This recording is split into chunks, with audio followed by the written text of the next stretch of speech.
जय हिंद साथियों, तैयारी टाइम्स के ऑफिशियल यूट्यूब चैनल पे आप सभी का फिर से एक बार स्वागत है। मैं जय ओझा लेकर के आया हूं एक और शानदार तड़कता भड़कता ताबड़तोड़ क्लास आपके लिए करंट अफेयर्स की, जहां हम बात करेंगे केवल और केवल एग्जाम ओरिएंटेड न्यूज की। तो चलिए शुरुआत करते हैं, देखते हैं पहला सवाल क्या है। लेकिन उससे पहले हम देखेंगे एक खूबसूरत सा विचार।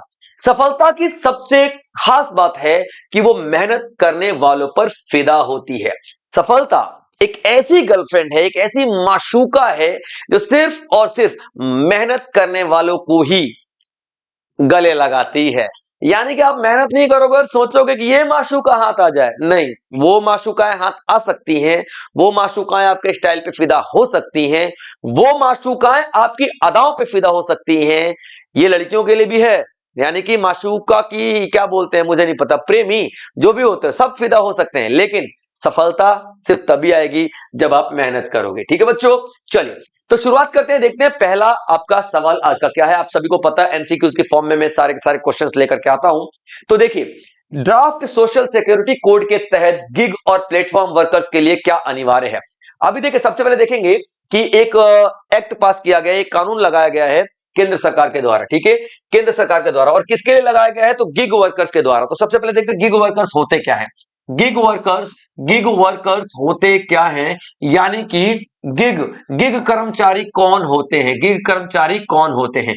गिग कर्मचारी वो कर्मचारी होते हैं जो कि पार्ट टाइम के लिए, शॉर्ट टाइम के लिए काम करते हैं। ठीक है, फ्रीलांसर जिसको हम लोग कहते हैं, फ्रीलांसर्स जिसको हम लोग कहते हैं। और प्लेटफॉर्म गिग वर्कर्स कौन होते हैं, जो किसी ना किसी प्लेटफॉर्म पे काम करते हैं। प्लेटफॉर्म प्लेटफॉर्म गिग वर्कर्स कौन से होते हैं, प्लेटफॉर्म गिग वर्कर्स कौन से होते हैं, जो किसी ना किसी प्लेटफॉर्म पे काम करते हैं।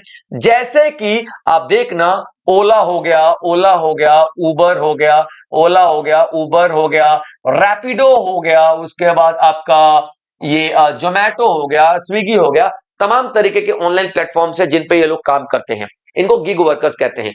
अब सरकार का ये कहना है कि भैया ये जोमेटो वाला, स्विगी वाला, ये आप ही के लिए काम कर रहा है ना, जोमेटो कंपनी को बोलेगा सरकार, है ना। तो ये इनकी जिम्मेदारी भी आपकी है। तो आप इनको क्या दोगे, अब से आप इनको पीएफ यानी प्रोविडेंट फंड का वो करवाओगे, अरेंजमेंट करवाओगे। आप इनको इंश्योरेंस दोगे, यानी कि जोमेटो की डिलीवरी देते हुए कोई लड़का चला गया, उसका हाथ पैर टूट गया, अगर एक्सीडेंट हो गया तो आप उसका मेडिकल क्लेम आप भरोगे, तो इंश्योरेंस आप दोगे उसको। ठीक है, या फिर अगर कोई आपके यहाँ पे 20 साल 22 साल काम कर रहा है और रिटायर हो चुका है, तो उसको रिटायरमेंट बेनिफिट भी आप ही दोगे। क्या, उसको रिटायरमेंट बेनिफिट भी आप दोगे, याद रखना। ठीक है, याद रखना, क्लियर पॉइंट यहाँ पे। तो अब जोमेटो वाला कहेगा कि सर ये तो वर्कर्स है, 4 दिन आते हैं, 8 दिन नहीं आते, फिर 15 दिन नहीं आते, फिर 2 दिन आते, 20 दिन फिर नहीं आते। कई तो ऐसे स्टूडेंट है जो कि काम करते हैं, संडे संडे काम करते हैं ताकि उनका हफ्ते भर का खर्चा निकल जाए। तो सर हम उनको भी पीएफ वीएफ देंगे क्या। तो यहाँ पे सरकार बोलेगी कि नहीं। यहाँ पे देखो, आप क्या करोगे, दिन में बांटा गया, कितना दिन अगर काम करेगा तो आपको क्या देना होगा, ये सारी फैसिलिटीज देनी होंगी। तो जैसे कोई सिंगल प्लेटफॉर्म पे काम करता है, सिंगल प्लेटफॉर्म पे काम करता है यानी सिंगल एग्रीगेटर। ठीक है, सिंगल प्लेटफॉर्म पे काम करता है यानी कि सिंगल एग्रीगेटर है, और कोई मल्टीपल एग्रीगेटर है। क्या, मल्टीपल एग्रीगेटर। अब मल्टीपल एग्रीगेटर का मतलब क्या होता है, मल्टीपल एग्रीगेटर का मतलब क्या होता है, अलग अलग प्लेटफॉर्म पे काम करने वाले। जैसे कि कोई बंदा अपनी कार को उबर में भी चला रहा है, ओला में भी चला रहा है, और रैपिडो में भी चला रहा है, या रैपिडो में बाइक चला रहा है, कुछ ऐसा। ठीक है, याद रख लेना। नहीं सॉरी, ये आपका एक प्लेटफॉर्म पे काम करे, सिंगल है ना बच्चों। ठीक है, जैसे मान लो ओला में चला रहा है, ये सिंगल एग्रीगेटर हो गया, और ये वाला ओला में भी चला रहा है, उबर में भी चला रहा है। ठीक है, रैपिडो में अपनी बाइक भी चला रहा है, ऑटो भी चला रहा है, सब। तो ये मल्टीपल एग्रीगेट हो गया, क्योंकि मल्टीपल प्लेटफॉर्म पे काम कर रहा है। तो अगर कोई बंदा सिंगल प्लेटफॉर्म पे काम कर रहा है, तो उसको कितना काम करने की जरूरत है, 120 दिन अगर वो काम करेगा एक साल में, तो उसको हम क्या मानेंगे, गिग वर्कर मानेंगे, और उसको ये सारी सारी बेनिफिट मिलेगी। और अगर कोई मल्टीपल प्लेटफॉर्म पे काम कर रहा है, तो उसको कितने दिन काम करने की जरूरत है, 90 दिन अगर वो काम करेगा, तो उसको सारे सारे बेनिफिट्स मिल जाएंगे। ये सरकार ने तय कर दिया है। अब सवाल यह आता है कि ये सब किन किन प्लेटफॉर्म पे काम कर रहे हैं, कितने कितने दिन काम कर रहे हैं, तो उनका कलेक्शन तो पता होना चाहिए ना। हो सकता है कि ओला पे 15 दिन काम कर रहा है, उबर पे 5 दिन काम कर रहा है, और रैपिडो पे 20 दिन काम कर रहा है। तो कैसे पता चलेगा इसका कलेक्टेड वो दिन कैसे पता चलेगा? तो इसके लिए सरकार ने क्या किया है, एक जैसे हमारे यहाँ पे पैन कार्ड होता है ना, आधार कार्ड होता है ना, वैसे हर एक वर्कर को एक यूनिवर्सल अकाउंट नंबर मिलेगा। जैसे परमानेंट अकाउंट नंबर होता है ना पैन कार्ड, वैसे ही एक यूएएन कार्ड मिलेगा, यूनिवर्सल अकाउंट नंबर कार्ड मिलेगा। Clear point? Universal universal account number card, universal account number card, ठीक है, यूनिवर्सल अकाउंट नंबर कार्ड मिलेगा हर एक वर्कर को। अब ये यूएएन यूनिवर्सल अकाउंट नंबर जो है ना, हर एक प्लेटफॉर्म पर रजिस्टर्ड होगा, ओला पर, उबर पर, रैपिडो पे, और 2 दिन इसने इस पे काम किया, 4 दिन उस पे, 5 दिन उस पे, तो यूएएन नंबर डालते बता देगा कि टोटल कितने दिन काम हुआ है। और ये यूएएन नंबर जो है ना आधार कार्ड के साथ लिंक होगा उस बंदे के। क्लियर पॉइंट यहाँ पे, ताकि ये पता लगे कि हाँ इसी बंदे ने सारे काम किए हुए हैं, ठीक है। और इसके लिए क्या होगा, सरकार एक ऑनलाइन प्लेटफॉर्म खोलेगी, सरकार एक ऑनलाइन प्लेटफॉर्म बनाएगी, ठीक है। सरकार क्या करेगी, online online registration, online platform अपना खोलेगी सरकार, और उस पर जाकर के सारे के सारे वर्कर रजिस्ट्रेशन करेंगे। Clear point? और उनकी उम्र 16 साल से ज्यादा होनी चाहिए सारे के सारे वर्कर्स की, वो रजिस्ट्रेशन करेंगे और अपना जितना भी डेटा है वो शेयर करते चले आएंगे। तो उनको उसके हिसाब से ये कंपनीज वाले क्या इंश्योरेंस देंगे, कंपनी वाले उनको पीएफ देंगे, कंपनी वाले तमाम तरीके के जो बेनिफिट्स होते हैं, जैसे कि घर भी देती है कई कंपनी वाले रहने के लिए, क्वार्टर देते हैं कई कंपनी वाले रहने के लिए, बच्चों की पढ़ाई भी देते हैं कई कंपनी वाले रहने के लिए, है करने के लिए, तो ये सारी की सारी फैसिलिटीज उनको दी जाएंगी। तो ड्राफ्ट सोशल सिक्योरिटी कोड यानी कि जो रूल है उसके तहत गिग वर्क के तहत गिग वर्कर और प्लेटफॉर्म वर्कर किस क्या अनिवार्य है, तो आधार कार्ड का रजिस्ट्रेशन अनिवार्य है, और यूएएन, अगर यूएएन नंबर है तो ही तो आप लोग रजिस्ट्रेशन करोगे अलग अलग प्लेटफॉर्म पे, अदरवाइज नहीं कर पाओगे। चलिए आगे बढ़ते हैं। Data for development theme, data for development theme वाला नया लोगो किस मंत्रालय ने जारी किया है, ठीक है, याद रखना। तो देखिए ऑप्शंस क्या है, मिनिस्ट्री ऑफ फाइनेंस, दूसरा option ministry of home affairs यानी गृह मंत्रालय, तीसरा सांख्यिकी एवं कार्यक्रम कार्यान्वयन मंत्रालय यानी कि मॉस्पी, और चौथा आपका नीति आयोग। तो देखिए बच्चों करेक्ट आंसर क्या हो जाएगा, मॉस्पी मॉस्पी मॉस्पी। अभी देखो मॉस्पी ने क्या कहा है, मॉस्पी ने ये कहा है कि देखिए सर अभी जो भी हम लोग नीतियां बनाएंगे, जो भी हम लोग नीति बनाएंगे, जो भी हम लोग नीतियां बनाएंगे, ठीक है, या फिर जो भी हम लोग पॉलिसीज बनाएंगे, जो भी हम लोग क्या बनाएंगे, पॉलिसीज बनाएंगे, तो उस पे हम क्या ध्यान रखेंगे। अब तो मौसपी क्या बोल रहा है, उस पर हम ध्यान रखेंगे तिरंगा की इज्जत, यानी तिरंगा जो है ना उसके लिए हम पूरा काम करेंगे, यानी देश के लिए काम करेंगे, इसीलिए इस लोगों में तिरंगा दिया हुआ है, ठीक है। उसके बाद हम क्या काम करेंगे, ताकत के लिए, अपने देश की ताकत के लिए काम करेंगे, ठीक है, याद रख लेना, यानी कि स्ट्रेंथ के लिए काम करेंगे, स्ट्रेंथ के लिए काम करेंगे, इसलिए क्या दिया हुआ है, याद रखना अशोक स्तंभ दिया हुआ है यहाँ पे। Clear point? अशोक चक्र दिया हुआ है यहाँ पे। Clear point? अशोक स्तंभ, अशोक चक्र दिया हुआ है यहाँ पे। उसके बाद इसमें जो ब्लू कलर है, ठीक है, हमारे भारत की समृद्धि के लिए हम काम करेंगे, वो ये दिखा रहा है, ठीक है, समृद्धि के लिए काम करेंगे, यानी कि ये जो लोगो है ना, ये पूरा का पूरा लोगो भारत के भविष्य को ध्यान में रख करके क्या डिजाइन किया गया है। इसमें क्या है, डेटा फॉर डेवलपमेंट, और इस लोगो मॉस्पी का अभी जो थीम है, मॉस्पी का इस लोगों का जो थीम है वो क्या है, डेटा फॉर, ठीक है, क्या है ये, डेटा फॉर डेवलपमेंट। इसका क्या मतलब है, डेटा फॉर डेवलपमेंट का मतलब, डेटा फॉर डेवलपमेंट का मतलब ये है कि अब जो कोई भी हम लोग पॉलिसी बनाएंगे ना वो डेटा के आधार पर होगी, तुक्का नहीं मारेंगे, अंदाजे नहीं लगाएंगे, गरीबी है तो कितनी है उसको खत्म करने के लिए हमको क्या कुछ करना पड़ेगा, ठीक है, तो हम डेटा के हिसाब से प्लानिंग करेंगे, ना कि हम लोग यूं ही तुक्का मार देंगे, ना कि हम लोग अंदाजे लगाएंगे। क्लियर पॉइंट बच्चों यहाँ पे? चलिए सारी चीजें ठीक है। तो यहाँ पे आप लोग देखोगे कि ये जो मॉस्पी ने ये जो लोगो डिजाइन किया है, ठीक है, ये जो लोगो डिजाइन किया है इसका मतलब ही क्या है, डेटा फॉर डेवलपमेंट। तो मॉस्पी मंत्रालय ने, ठीक है, मॉस्पी मंत्रालय ने ये लोगो डिजाइन किया है, और यही लोगो से आज के बाद मॉस्पी जाना जाएगा। क्लियर बच्चे यहाँ पे? चलिए आगे बढ़ते हैं, आगे देखते हैं अगला जो न्यूज आती है क्या है, India and Pakistan exchange list of nuclear installation every year under which agreement. ठीक है बच्चों, यानी कि भारत और पाकिस्तान हर साल परमाणु प्रतिष्ठानों की सूचियों का आदान प्रदान किस समझौते के तहत करते हैं। देखिए यहाँ पे भारत, ठीक है, यहाँ पे भारत अजीब सा न्यूज है, मतलब अजीब सा एग्रीमेंट है, सुन के लगेगा लेकिन अब थोड़ी देर बाद आपको लगेगा कि ये तो नॉर्मल है यार, ठीक है। भारत और पाकिस्तान, ठीक है बच्चों, भारत और पाकिस्तान। भारत नए साल पे क्या करता है, अपने जितने भी परमाणु प्रतिष्ठान है, जितने भी परमाणु प्रतिष्ठान है उन सबकी सूची पाकिस्तान को दे देता है, और पाकिस्तान भी सेम काम करता है, जितने भी परमाणु प्रतिष्ठान है किसके, पाकिस्तान के, तो उसकी सूची किसको दे देता है? भारत को दे देता है। अब ये क्यों किया गया दोनों देशों में? ये दोनों देशों में इसलिए किया गया है कि भाई कभी दोनों देशों में जंग छिड़े तो कहीं भारत अपना कोई मिसाइल दाग दे और वो मिसाइल वहां गिरे जहां पे परमाणु से बिजली बनाई जाती हो पाकिस्तान में। यार वो तो शांति के लिए काम हो रही है, मानवता के लिए काम हो रहा है, अच्छे काम के लिए किया जा रहा है। क्योंकि भाई यूरेनियम का काम सिर्फ एटॉम बॉम्ब बनाना और परमाणु बम, न्यूक्लियर बम बनाना ही नहीं है ना, उससे बिजली भी बनाई जाती है और बिजली बहुत सस्ती बनती है उससे और पॉल्यूशन फ्री बनती है उससे। तो यहाँ पे पता लग रहा है कि कहीं भारत पाकिस्तान में गोले दाग रहा है और वहां पे जो न्यूक्लियर पावर प्लांट है जहां पे बिजली बनाई जा रही है वहां पे गिर गया, या फिर पाकिस्तान ने भारत में कोई ऐसा गोला दागा जो कि भारत में न्यूक्लियर पावर प्लांट है उसके ऊपर गिर गया, तो भाई ब्लास्ट कितना तेज होगा और दोनों के दोनों देश तबाह हो जाएंगे। तो दोनों के दोनों देशों ने बोला कि देख यार मैं तुझे कुछ जगह दूंगा, ठीक है। पाकिस्तान बोल रहा है कि भाई तुम ये जो जगह है ना पाकिस्तान के अंदर, इन सब में हम क्या बना रहे हैं? बिजली बना रहे हैं, आप यहाँ पे गोले मत दागना, चाहे स्थिति कितनी भी खराब हो जाए। भारत भी बोलेगा ये पंजाब का एरिया, ये बंगाल का एरिया, ये सारे जगहों पर हम क्या बना रहे हैं, ठीक है, बिजली बनाते हैं। आप इन सारे एरिया को छोड़ के झगड़ा करना, लड़ाई करना जब भी कोई ऐसी स्थिति खराब हो जाए भारत और पाकिस्तान के बीच में, तो क्लियर पॉइंट। तो दोनों एक दूसरे को अपने परमाणु प्रतिष्ठान का मतलब क्या होता है? न्यूक्लियर इंस्टॉलेशन, ठीक है, न्यूक्लियर इंस्टॉलेशन, न्यूक्लियर इंस्टॉलेशन, ठीक है बच्चों, installation, nuclear installation, clear point याद रखना, न्यूक्लियर इंस्टॉलेशन की लिस्ट जारी कर देते कि भैया एक दूसरे को अवॉइड करना है। तो ये समझौता कब हुआ था? तो 1988 में, ठीक है, 1988 में राजीव गांधी और बेनजीर भुट्टो के बीच में ये समझौते हुए थे और इसको इफेक्ट में आया था 1991, 27 जनवरी 1991 में ये लागू हो चुका था।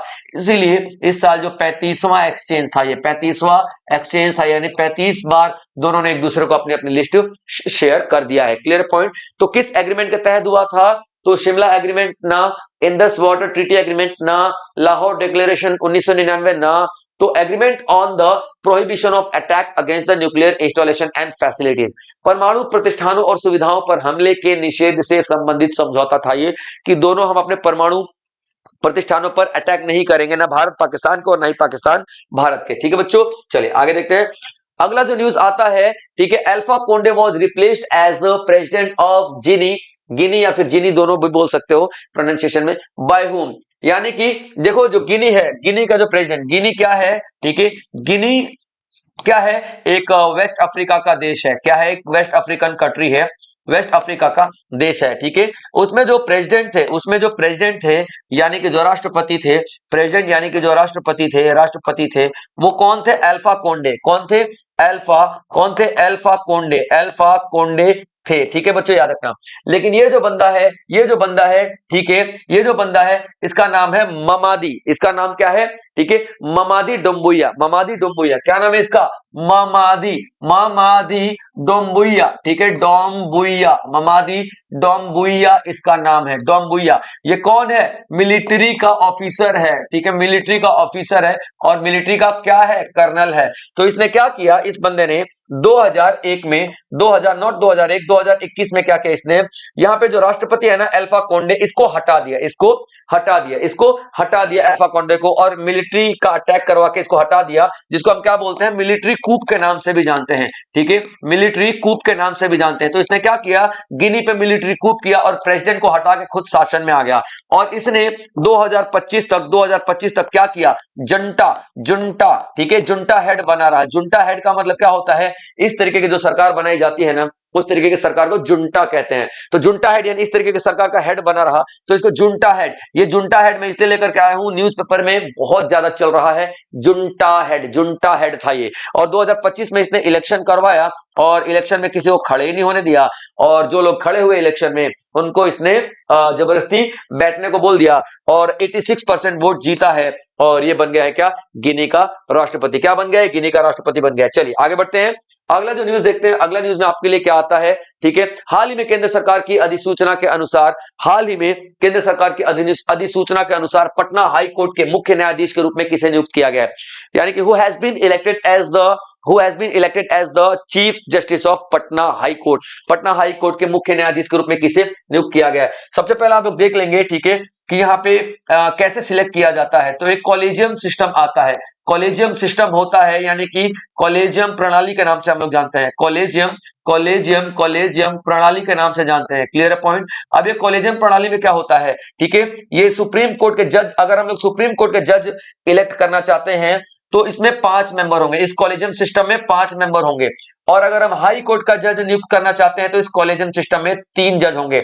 लेकिन जो सुप्रीम कोर्ट के चीफ जस्टिस होंगे ना, चीफ जस्टिस ऑफ इंडिया होंगे, वो इस दोनों में हेड होंगे। यानी सुप्रीम कोर्ट का अगर सिलेक्शन हो रहा है जज का, तब भी ये इसमें होंगे, और हाई कोर्ट का जज का सिलेक्शन हो रहा है तब भी होंगे। तो यहाँ पे आप कह सकते हो, ठीक है, यहाँ पे आप कह सकते हो कि सूर्यकांत त्रिपाठी जी हो, सूर्यकांत जो त्रिपाठी जी हैं, सूर्यकांत त्रिपाठी जी हैं, सूर्यकांत त्रिपाठी जी हैं, ठीक है, ये इन दोनों में ही शामिल थे। और उन्हीं के कहने पर पटना हाई कोर्ट, ठीक है बच्चों, याद रखना आप, उन्हीं कहने पर पटना हाई कोर्ट, पटना जो हाई कोर्ट है, Patna high court, Patna high court के जो मुख्य न्यायाधीश हैं, ठीक है, उनको यहाँ पे अपॉइंट किया गया है। और उनका नाम क्या है बच्चों, याद रखना, संगम कुमार साहू। क्या नाम है उनका? संगम कुमार साहू, संगम कुमार साहू उनका नाम है, ठीक है बच्चों, संगम कुमार साहू उनका नाम है, ठीक है। इसी के साथ आप देखना केरल, ठीक है, केरल, केरल का जो सेम चीज है, केरल हाई कोर्ट का जो चीफ जस्टिस है उन्हें भी बदला गया है, उन्हें भी बदला गया, उनकी भी नियुक्ति यहाँ पे हुई है, ठीक है, याद रखना।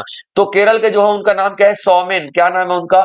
सौमेन सेन, सौमेन सेन। इसी तरीके से मेघालय, ठीक है, इसी तरीके से मेघालय, मेघालय का भी जो मुख्य न्यायाधीश है उनको बदला गया है। तो उनका नाम क्या है? रेवती। उनका नाम क्या है? याद रखना, रेवती प्रशांत, रेवती प्रशांत, रेवती प्रशांत मोहिते, मोहिते, रेवती प्रशांत मोहिते डेरे, ठीक है, मोहिते डेरे, इनका अलग सा नाम है, थोड़ा बड़ा सा देख लेना। तो पटना हाई कोर्ट के जो चीफ जस्टिस है किसको बनाया गया है? संगम कुमार साहू को, केरल के संगम सौमेन सेन को, और मेघालय के रेवती प्रशांत मोहिते देरे को बनाया गया है। करेक्ट आंसर याद रखना। तो यहाँ पे आप देखोगे, ठीक है, पटना का पूछा गया है तो जस्टिस संगम कुमार साहू, ठीक है बच्चों। चलिए आगे बढ़ते हैं। अगला जो न्यूज आती है आपकी 8वें पे कमीशन से, 8वें राज्य वेतन आयोग से है, ठीक है बच्चों। देखिए अभी क्या है, 8वां पे कमीशन, 8वां पे कमीशन लागू हो रहा है, 8वां पे कमीशन लागू हो रहा है। 8वां पे कमीशन यानी कि 8वां क्या? 8वां वेतन आयोग, 8वां वेतन आयोग, ठीक है, आयोग। अब वेतन आयोग का मतलब क्या होता है? ये क्या क्या काम करता है ये आयोग? ये आयोग क्या करेगा? महंगाई की जांच करेगा, महंगाई की जांच करेगा, ठीक है, याद रखना, हमारे देश की जीडीपी की जांच करेगा, हमारे देश की बेरोजगारी की जांच करेगा, बेरोजगारी की जांच करेगा, हमारे देश का जो टैक्स सिस्टम है, टैक्स सिस्टम उसका जांच करेगा। मतलब ये सभी का जांच करके क्या डिसाइड करता है कि कितनी सरकारी कर्मचारियों की कितनी क्या कितनी सैलरी बढ़ानी चाहिए, कितनी सैलरी बढ़ेगी ये डिसाइड करता है, कितनी सैलरी बढ़ेगी ये डिसाइड किया जाता है, ठीक है, याद रखना ये आयोग का। तो ये आयोग पहला जो बन गया है असम, ठीक है, असम जो राज्य है, असम पहला ऐसा राज्य बन गया है, पहला राज्य, पहला राज्य, पहला राज्य जिसने क्या किया है? 8th पे कमीशन यानी 8वां वेतन आयोग, 8वां वेतन आयोग लागू किया है, ठीक है, याद रखना, 8वां वेतन आयोग लागू किया है, ऐसा पहला असम बन गया है। तो इस आयोग की जो अध्यक्षता करेंगे ना, वो कौन करेंगे? तो सुभाष दास। कौन करेंगे? तो सुभाष दास करेंगे, सुभाष दास करेंगे। यह अनाउंसमेंट किसने दिया है? तो हेमंता, ठीक है, क्या नाम है इनका? हेमंता, हेमंता बिस्वा शर्मा, हेमंता बिस्वा शर्मा, ठीक है, याद रखना, हेमंता बिस्वा शर्मा कौन है ये? तो सीएम है। किसके सीएम है? तो असम के सीएम है। क्लियर बच्चों यहाँ पे? तो चलिए ये आपकी पूरी पूरी न्यूज है। तो करेक्ट आंसर क्या हो जाएगा यहाँ पे? बी हो जाएगा, सुभाष दास, ठीक है बच्चों, याद रखना, सुभाष दास। चलिए आगे बढ़ते हैं। अगला सवाल आपका कौन सा होता है?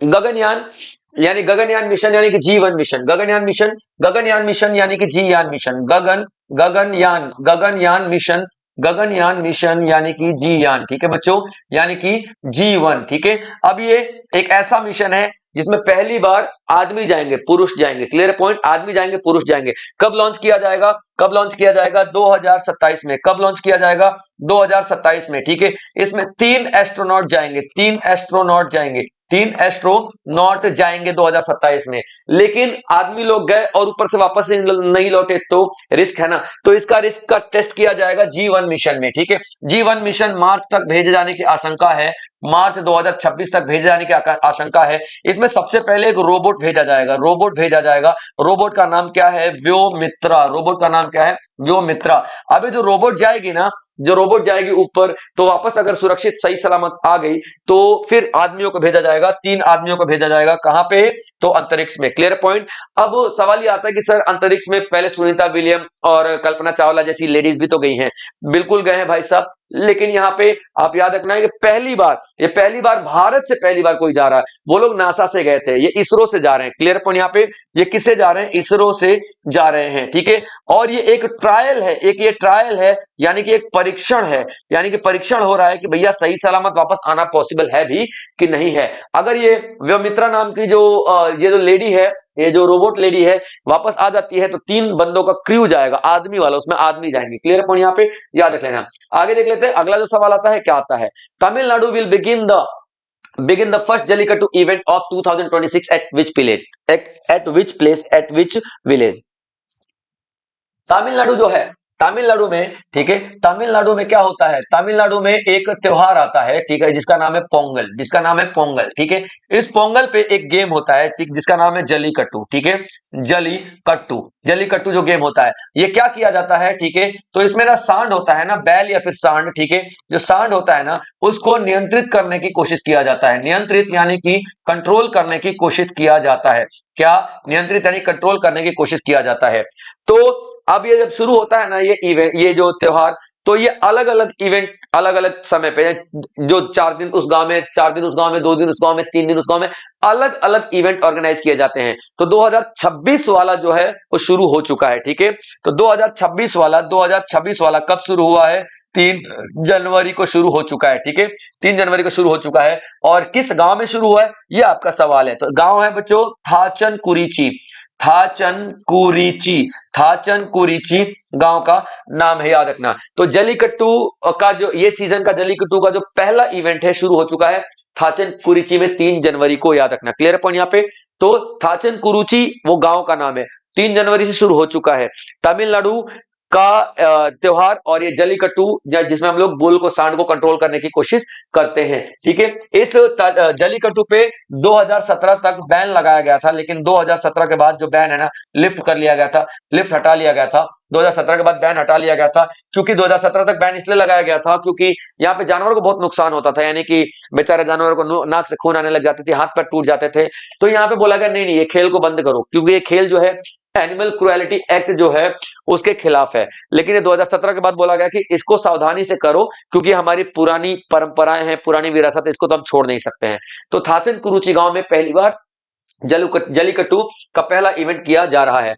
अब देखते हैं आगे। इंडिया पाकिस्तान ने एक्सचेंज किया list of civil prisoners and fisherman. इसका क्या मतलब है? अभी देखिए बच्चों, जिस तरीके से भारत और पाकिस्तान क्या कर रहे हैं, अपना एक न्यूक्लियर प्रतिष्ठान, जो न्यूक्लियर पावर प्लांट्स जो हैं, न्यूक्लियर प्रोजेक्ट्स हैं, उनके लिस्ट शेयर कर रहे हैं, उसी तरीके से भारत और पाकिस्तान क्या शेयर कर रहे हैं भाई साहब एक दूसरे से? तो कैदियों की लिस्ट शेयर कर रहे हैं, ठीक है। क्या? कैदियों की लिस्ट, ठीक है। लिस्ट शेयर कर रहे हैं, किसकी लिस्ट? कैदियों की। और इन कैदियों में 2 तरीके के कैदी हैं, एक है आपके सिविल कैदी, एक है आपके सिविल कैदी यानी कि आम कैदी, और दूसरे हैं आपके फिशरमैन यानी कि मछुआरे, ठीक है बच्चों, याद रखना। तो यहाँ पे भारत और पाकिस्तान ने अभी पूरा लिस्ट जारी कर दिया है कि आपके कुछ मछुआरे हमारे यहाँ पे कैद में हैं और हमारे कुछ मछुआरे आपके यहाँ पे कैद में हैं, आपके कुछ सिविलियंस हमारे यहाँ पे कैद में हैं और हमारे कुछ सिविलियंस आपके यहाँ पे कैद में हैं। तो हम लिस्ट जारी कर लेते हैं एक दूसरे को, आप वेरीफाई कर लीजिए कि वो इंडिया के हैं ही कि नहीं, और पाकिस्तान वेरीफाई कर लेगा कि वो पाकिस्तान के हैं कि नहीं है। Clear point. मछुआरे का मतलब क्या होता है? वो भाई समुद्र में मछली पकड़ते पकड़ते वो पाकिस्तानी इलाका में चलेगा, उनको पता ही नहीं चला वहां कौन सी बाउंड्री होती है, नहीं होती, ठीक है। ठीक वैसे ही वहां वाले भी मछुआरे यहाँ पे आ गए। तो इस तरीके से क्या किया जाता है कि जो लिस्ट एक दूसरे को जारी की जाएगी, और जब प्रोसेस पूरा हो जाएगा तो दोनों एक दूसरे के कैदियों को छोड़ देंगे। तो ये किया जाता है किस एक्ट के जरिए, किस एग्रीमेंट के जरिए? तो ये आपको बताना है। शिमला एग्रीमेंट 1972 ना, लाहौर डिक्लेरेशन 1999 ना, कॉन्स्युलर एक्सेस एग्रीमेंट 2008, हाँ ठीक है बच्चों, क्या नाम है इसका, कॉन्स्युलर एक्सेस, क्या नाम है इसका, कॉन्स्युलर, कॉन्स्युलर एक्सेस, कॉन्स्युलर एक्सेस, ठीक है याद रखना, एग्रीमेंट, कंसुलर एक्सेस एग्रीमेंट, ठीक है, एग्रीमेंट, एग्रीमेंट 2008, क्लियर बच्चों, यहाँ पे कंसुलर एक्सेस एग्रीमेंट 2008, तो करेक्ट आंसर क्या हो जाएगा, ये हो जाएगा। इस एग्रीमेंट के तहत भारत और पाकिस्तान अपने अपने कैदियों की लिस्ट जारी करते हैं एक दूसरे से, ठीक है बच्चों। तो ये था आज का सेशन जिसमें मैंने बहुत सारी चीजें आप लोगों को पढ़ाई हैं और बहुत ही शॉर्ट टर्म में पढ़ाई है, लेकिन डिटेल पूरा दिया है। इसी तरीके के बेहतरीन सेशन के लिए जुड़े रहें तैयारी टाइम्स को ऑफिशियल यूट्यूब चैनल से, सब्सक्राइब करके बेल आइकन जरूर हिट कर लीजिएगा ताकि इस तरीके के बेहतरीन लेक्चर्स आप लोगों तक पहुंचाई जा सके। तब तक आप लोग अपना ध्यान रखेंगे बच्चों, जय हिंद।